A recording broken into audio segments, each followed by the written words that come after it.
করি ভালো আছি। আমি ভালো আছি। শুভ সকাল। রুটিগুলো বানাবো।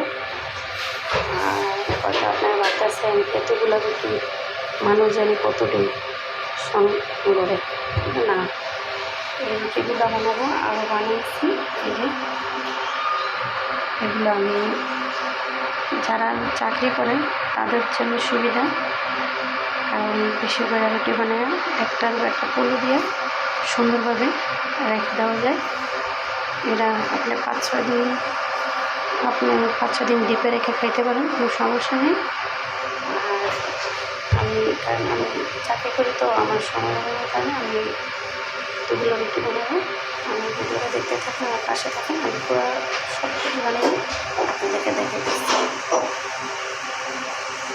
আশা করি ভালো আছেন, আমি ভালো আছি। শুভ সকাল। আর আজকে শুক্রবার, জুম্মা মোবারক। এই যে দেখেন এই রুটিগুলো বানাবো। আমার ভিডিওটা দেখতে থাকেন, আমার পাশে থাকেন, আমাকে সাপোর্ট করেন, ভিডিওটা দেখতে থাকেন। আসসালামু আলাইকুম গাইস, আশা করি ভালো আছেন, আমি ভালো আছি।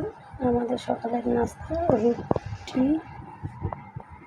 রুটি ডিম ভাজি সাথে চা।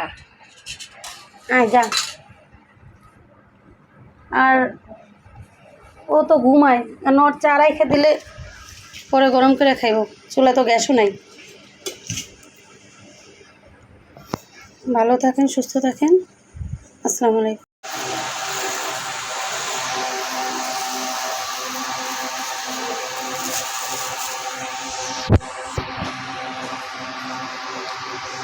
এইভাবে রেখে অনেক দিন খাওয়া যায়, জান না। আসসালামু আলাইকুম গাইস, আশা করি ভালো আছেন, আমি ভালো আছি। আজকে শুক্রবার, জুম্মা মোবারক। আজকে আমি হলুদ মরিচ পাটায় কুসবো। এই যে হলুদ বাড়তে দিচ্ছি, এই যে মরিচ, এগুলো বাইটা তরকারি রান্ধুন। অনেক দিন ধরে আমার মন চাইতেছে পাটায় মশলা বাইটা তরকারি খেতে। এবারে যে আদা রসুন বাটুন, আদা রসুন পেঁয়াজ এগুলো বাটুন। অনেক দিন ধরে মন চাইতেছে হাতে বাটার মশলা দিয়ে তরকারি খেতে। আপনারা আমার ভিডিওটা দেখতে থাকেন, আমার পাশে থাকেন, আমাকে সাপোর্ট করেন।